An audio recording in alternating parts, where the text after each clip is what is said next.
Hello students, welcome to RG Studio. My name is Rahul. I am a teacher.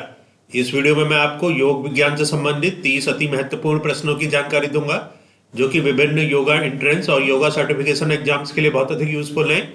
और ये सभी questions जो previous years के yoga entrance exam है इसमें आ रखे हैं।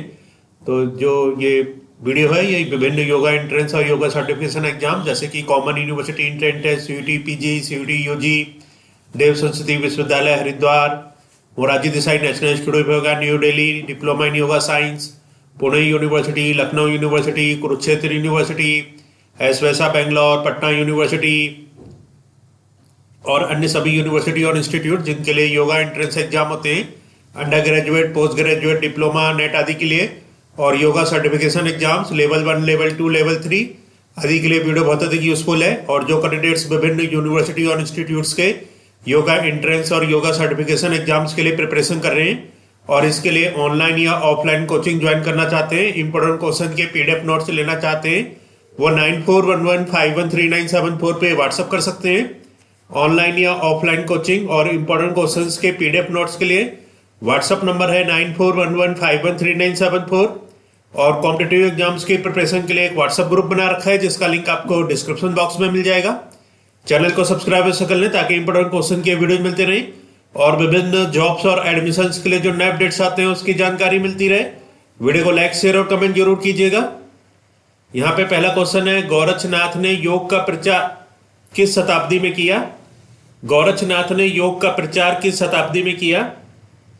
ऑप्शंस हैं ए 10 से 11वीं शताब्दी, बी 12 से 13वीं शताब्दी, सी 8 से 9वीं शताब्दी, डी 7 से 8वीं शताब्दी। तो सही उत्तर है ऑप्शन ए 10 से 11वीं शताब्दी। गोरक्षनाथ ने योग का प्रचार 10 से 11वीं शताब्दी में किया। तो गोरक्षनाथ ने योग का प्रचार किया था 10 से 11वीं शताब्दी में। नेक्स्ट क्वेश्चन है, अंतरंग और बाह्यंग के बीच निम्नलिखित में से कौन सा योगांग संबंध स्थापित करता है? अंतरंग और बाह्यरंग के बीच निम्नलिखित में से कौन सा योगांग संबंध स्थापित करता है? ऑप्शन है ए समाधि, बी प्रत्याहार, सी धारणा, डी प्राणायाम। सही उत्तर ऑप्शन बी प्रत्याहार। तो अंतरंग और बाह्यंग के बीच प्रत्याहार जो योगांग है वो संबंध स्थापित करता है। नेक्स्ट क्वेश्चन है, निम्नलिखित में से कौन सी तत्व तन्मात्रा शब्द से मेल खाता है? निम्नलिखित में से कौन सा तत्व तन्मात्रा शब्द से मेल खाता है? ऑप्शन है ए जल, बी वायु, सी आकाश, डी पृथ्वी। सही उत्तर ऑप्शन सी आकाश। तो आकाश जो तत्व है ये तन्मात्रा शब्द से मेल खाता है। नेक्स्ट क्वेश्चन है, पातंजल योग सूत्र का दूसरा अध्याय है। पातंजल योग सूत्र का दूसरा अध्याय है। ऑप्शन है ए समाधिपाद, बी साधनपाद, सी विभूतिपाद, डी कैवल्यपाद। सही उत्तर है ऑप्शन बी साधनपाद। पातंजल योग सूत्र का दूसरा अध्याय है साधनपाद। साधनपाद पातंजल योग सूत्र का दूसरा अध्याय है। नेक्स्ट क्वेश्चन है, T4 हार्मोन है। T4 हार्मोन है। ऑप्शन है A thiamine, B ptyalin, C insulin, D thyroxine. सही उत्तर option D thyroxine. T4 hormone है थायरॉक्सिन। तो थायरॉक्सिन T4 हार्मोन है। T4 हार्मोन है थायरॉक्सिन। नेक्स्ट क्वेश्चन है, डैश के अनुसार प्राणायाम पूरक और रेचक की समाप्ति है। डैश के अनुसार प्राणायाम पूरक और रेचक की समाप्ति है। ऑप्शन है ए स्वात्माराम, बी गोरक्षनाथ, सी मत्स्येंद्रनाथ, डी पतंजलि। सही उत्तर है ऑप्शन डी पतंजलि। पतंजलि के अनुसार प्राणायाम पूरक और रेचक की समाप्ति है। पतंजलि के अनुसार प्राणायाम पूरक और रेचक की समाप्ति है। नेक्स्ट क्वेश्चन है, छात्रों के छोटे समूह के लिए बैठने की उचित विधि है। छात्रों के छोटे समूह के लिए बैठने की उचित विधि है। ऑप्शन है ए एक पंक्ति, बी वृत्ताकार, सी 4 पंक्ति, डी अर्धचंद्राकार। तो सही उत्तर ऑप्शन डी अर्धचंद्राकार। छात्रों के छोटे समूह के लिए बैठने की उचित विधि है। सही उत्तर है अर्धचंद्राकार। छात्रों के छोटे समूह के लिए बैठने की उचित विधि अर्धचंद्राकार है। नेक्स्ट क्वेश्चन है, पथ्य अपथ्य किसके विषय में महत्वपूर्ण अवधारणाएं हैं? पथ्य अपथ्य किसके विषय में महत्वपूर्ण अवधारणाएं हैं? ऑप्शन है ए एक योगी का भाषण, बी एक योगी का आहार, सी एक योगी का परिधान, डी एक योगी का स्नान। तो सही उत्तर ऑप्शन बी एक योगी का आहार। पथ्य अपथ्य एक योगी का आहार के विषय में महत्वपूर्ण अवधारणाएं हैं। तो पथ्य और अपथ्य जो होता है ये एक योगी के आहार के विषय में महत्वपूर्ण अवधारणाएं होती हैं। नेक्स्ट क्वेश्चन है, शरीर में निरंतर स्थिर वातावरण बनाए रखने को कहा जाता है। शरीर में निरंतर स्थिर वातावरण बनाए रखने को कहा जाता है। ऑप्शन है ए रक्तचाप, बी समस्थिति, सी परिगलन, डी प्रसार। सही उत्तर है ऑप्शन बी समस्थिति। शरीर में निरंतर स्थिर वातावरण बनाए रखने को समस्थिति कहा जाता है। तो शरीर में जो निरंतर स्थिर वातावरण बनाए रखना को समस्थिति कहा जाता है। नेक्स्ट क्वेश्चन है, निम्नलिखित में से कौन सा योग में विफलता का तत्व है? निम्नलिखित में से कौन सा योग में विफलता का तत्व है? ऑप्शन है ए साहस, बी आस्था, सी अविरति, डी कम सोना। तो सही उत्तर है ऑप्शन सी अविरति। अविरति जो है ये योग में विफलता का तत्व है। साहस, आस्था, अविरति, कम सोना, इनमें से जो अविरति है ये योग में विफलता का तत्व है। नेक्स्ट क्वेश्चन है, निम्नलिखित में से कौन सी बहिस्रावी ग्रंथि है? निम्नलिखित में से कौन सी बहिस्रावी ग्रंथि है? ऑप्शन है ए लार ग्रंथि, बी पीयूष ग्रंथि, सी पीनियल ग्रंथि, डी थाइमस ग्रंथि। सही उत्तर है ऑप्शन ए लार ग्रंथि। लार ग्रंथि, पीयूष ग्रंथि, पीनियल ग्रंथि, थाइमस ग्रंथि में से लार ग्रंथि जो है ये बहिस्रावी ग्रंथि है। लार ग्रंथि एक बहिस्रावी ग्रंथि है। नेक्स्ट क्वेश्चन है, चित्त पालना करता है। चित्त पालना करता है। ऑप्शन है प्राण की, मन, आत्मा की, मन की, ईश्वर की। तो सही उत्तर ऑप्शन सी मन की। चित्त पालना करता है मन की। चित्त मन की पालना करता है। तो चित्त जो है वो मन की पालना करता है। नेक्स्ट क्वेश्चन है, निम्नलिखित में से कौन सा गुण शुद्धता और त्याग से मेल खाता है? निम्नलिखित में से कौन सा गुण शुद्धता और त्याग से मेल खाता है? ऑप्शन है ए सत्व, बी तमस, सी रजस, डी उपरोक्त में से कोई नहीं। तो सही उत्तर ऑप्शन ए सत्व। जो सत्व गुण है वो शुद्धता और त्याग से मेल खाता है। सत्व गुण जो होता है वो शुद्धता और त्याग से मेल खाता है। तो सत्व, तमस, रजस में से जो सत्व गुण है वो शुद्धता और त्याग से मेल खाता है। नेक्स्ट क्वेश्चन है,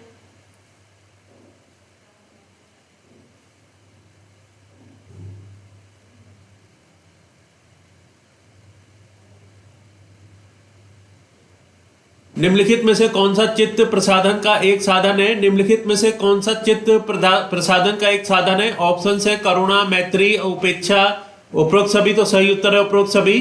करुणा, मैत्री, उपेक्षा ये सभी चित्त प्रसाधन के साधन है। तो करुणा, मैत्री, उपेक्षा सभी ये चित्त प्रसाधन के साधन है। नेक्स्ट क्वेश्चन है, कौन सी ग्रंथि बहिस्रावी और अंतःस्रावी दोनों है?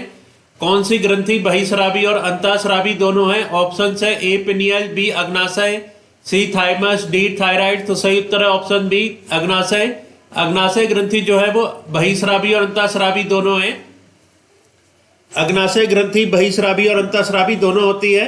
नेक्स्ट क्वेश्चन है, भक्ति के किस रूप में ईश्वर का जप और महिमा गान करना शामिल है? भक्ति के किस रूप में ईश्वर का जप और महिमा गान करना शामिल है? ऑप्शन है ए श्रवण, बी कीर्तन, सी अर्चन, डी वंदन। तो सही उत्तर है ऑप्शन बी कीर्तन। भक्ति का जो कीर्तन रूप है उसमें ईश्वर का जप और महिमा गान करना शामिल है। भक्ति के कीर्तन रूप में ईश्वर का जप और महिमा गान करना शामिल होता है। नेक्स्ट क्वेश्चन है, मंत्र शब्द का अर्थ है। मंत्र शब्द का अर्थ है। ऑप्शन से ए आत्मा के साधन, बी विचार के साधन, सी प्राण के साधन, डी उपरोक्त सभी। तो सही उत्तर है विचार के साधन। मंत्र शब्द का अर्थ होता है विचार के साधन। नेक्स्ट क्वेश्चन है, इनमें से कौन सा क्लेश नहीं है? इनमें से कौन सा क्लेश नहीं है? ऑप्शन है ए अभिनिवेश, बी राग, सी अभिधा, डी विपर्य। विपर्य तो सही उत्तर है ऑप्शन डी विपर्य। विपर्य जो है ये क्लेश नहीं है। अभिनिवेश, राग और अभिधा ये क्लेश है। नेक्स्ट क्वेश्चन है, सीमित भोजन खाना है। सीमित भोजन खाना है। ऑप्शन है ए मिताहार, बी सुखाहार, सी अल्पाहार, डी आयुर्वेद। तो सही उत्तर है ऑप्शन ए मिताहार।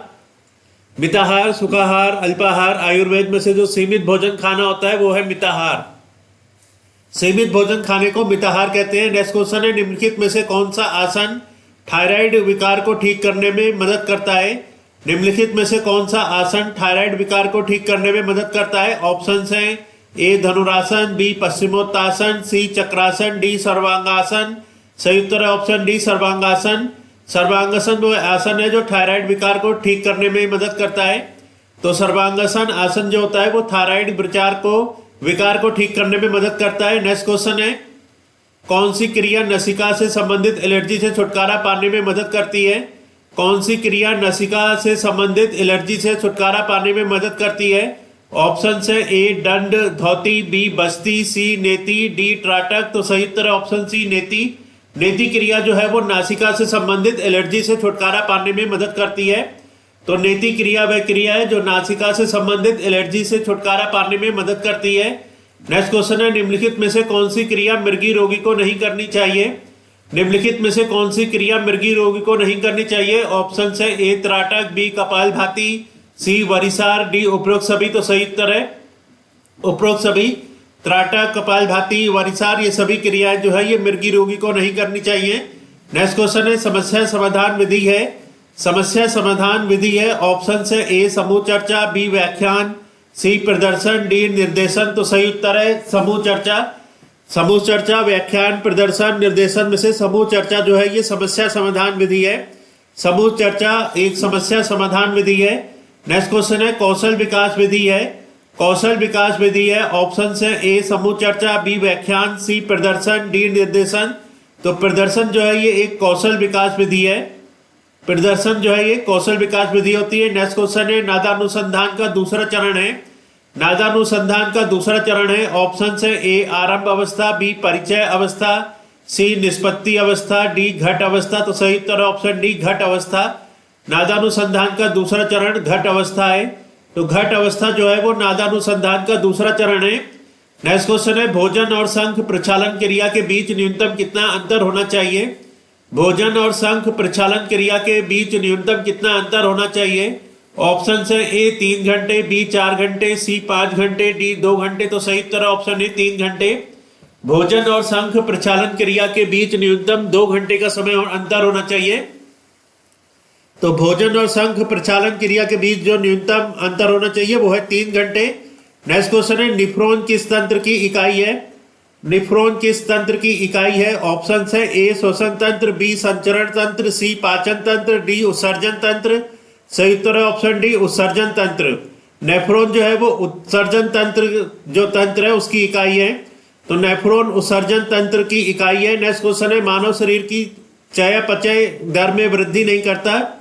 मानव शरीर की चयापचय दर में वृद्धि नहीं करता। ऑप्शन है ए ज्वर, बी चिंता, सी उपवास, डी धूम्रपान। सही उत्तर ऑप्शन सी उपवास।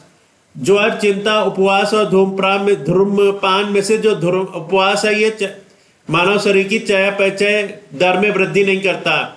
उपवास जो है वो मानव शरीर की चयापचय दर में वृद्धि नहीं करता। तो और ज्वर, चिंता और धूम्रपान है ये मानव शरीर की चयापचय दर में वृद्धि करते हैं।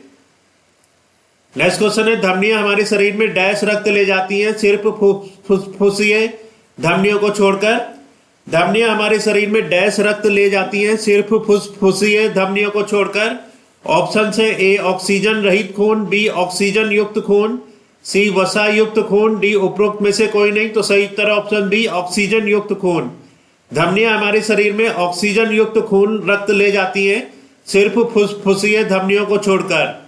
तो जो धमनियां होती है ये हमारे शरीर में ऑक्सीजन युक्त खून रक्त ले जाती हैं सिर्फ फुफ्फुसीय धमनियों को छोड़कर। नेक्स्ट क्वेश्चन है, डैश वाले आसन उच्च रक्तचाप के रोगी के लिए अच्छे नहीं है। डैश वाले आसन उच्च रक्तचाप के रोगी के लिए अच्छे नहीं है। ऑप्शन है ए आगे झुकने, बी पीछे झुकने, सी पार्श्व झुकने, डी संतुलन। तो सही उत्तर ऑप्शन बी पीछे झुकने। पीछे झुकने वाले आसन उच्च रक्तचाप के रोगी के लिए अच्छे नहीं है। तो ऐसे आसन जिसमें पीछे झुकना पड़ता है वो उक्त रक्तचाप के रोगी के लिए अच्छे नहीं होते हैं।